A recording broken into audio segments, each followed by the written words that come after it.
संतनगरी म्हणून संपूर्ण महाराष्ट्रभर नव्हे तर भारतात प्रसिद्ध असलेले शेगाव, जे नेहमी गजानन महाराजांमुळे चर्चेत राहते, तेथील उपजिल्हा रुग्णालयात एकूण 200 बेडची रुग्णांची व्यवस्था असून जवळजवळ 180 कर्मचारी आहेत। त्यात एक अधीक्षक, 3 बाल रोग तज्ञ, 3 स्त्री रोग तज्ञ व इतर 12 डॉक्टर्स। येथे सीझर सुविधा, जनरल सर्जरी, डोळ्यांचे ऑपरेशन तसेच हा खारपान पट्टा असल्यामुळे डायलिसिस सेंटर सुद्धा आहे। परंतु डॉक्टरांच्या हलगर्जीपणामुळे म्हणा किंवा शासनाच्या दिरंगाईमुळे म्हणा, शेगावच्या उपजिल्हा रुग्णालयाला नेहमीच रेफर टू अकोला असा हा डाग लागलेला आहे। याला कारण महत्त्वाचे की येथे स्थायी डॉक्टर्स कमी आहेत। 70% कर्मचारी अधिकारी बाहेर गावून अप डाऊन करतात, तेही फक्त 2 ते 3 तास येथे थांबतात पण पगार पूर्ण घेतात। शिवाय नेहमी लागणाऱ्या मेडिसिनचा अभाव राहतो, तसेच स्वच्छतेची कमतरता आहे। धर्मशाळेची अवस्था तर इतकी बिकट झालेली आहे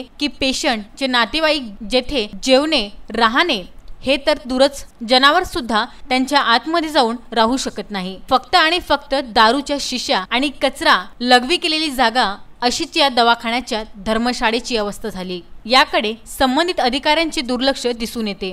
रक्तपेढीमध्ये सुद्धा रक्ताची कमतरता भासते। मागील 10 वर्षांपासून खासदारांनी तर कधीही शेगावच्या या दवाखान्याला भेट दिलेली नाही किंवा त्यांच्या अनुदानातून किंवा प्रयत्नातून कोणतीही सुविधा त्यांनी इथे उपलब्ध करून दिलेली नाही। बुलढाणा जिल्हा यामधील विशेष स्वरूपात शेगाव आणि इतर 6 तालुके हा विशेष खारपान पट्टा म्हणून शासन दरबारी नोंद असून या ठिकाणी किडनीचे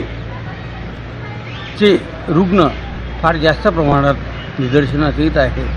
त्यानुसार या ठिकाणी सुविधा पण उपलब्ध आहे, परंतु शासन या ठिकाणी या सुविधा देत असताना इतर बाबींवर ज्या काही उपाययोजना करायला पाहिजे त्या बाबीत निकामी ठरत असल्याचे या ठिकाणी बोलावे लागते, हे मात्र खरं। मात्र ज्यावेळी शेगाव हे खामगाव मतदारसंघात होते त्यावेळी दिलीप कुमार सांडा यांनी विकास कामे केलेली आहेत। जर का बिहार प्रमाणे येथे चमकी बुखार असा दुर्दैवी प्रकार घडला तर त्या सुविधा सुद्धा येथे अपुऱ्या आहेत। आता आशा उरली ती आमदार संजय कुट्टे यांच्याकडून ते यावर काय उपाययोजना करतात। मागील कित्येक दिवसांपासून प्रभारी अधीक्षक अश्विनी मानकर या अधीक्षकांची जबाबदारी पाहत आहेत, तर तालुका अधीक्षक प्रवीण गोंगटे यांना आपल्या तालुक्यात किती पीएससी व कर्मचारी आहेत कदाचित याची सुद्धा माहिती नाही। मग हे अधिकारी काय करतात देवच जाणे। म्हणजेच शेगावचे उपजिल्हा रुग्णालय राम भरोसेच म्हणावे लागेल। मी डायलिसिस टेक्निशियन इथं डायलिसिस विभागात करण्यात आहोत।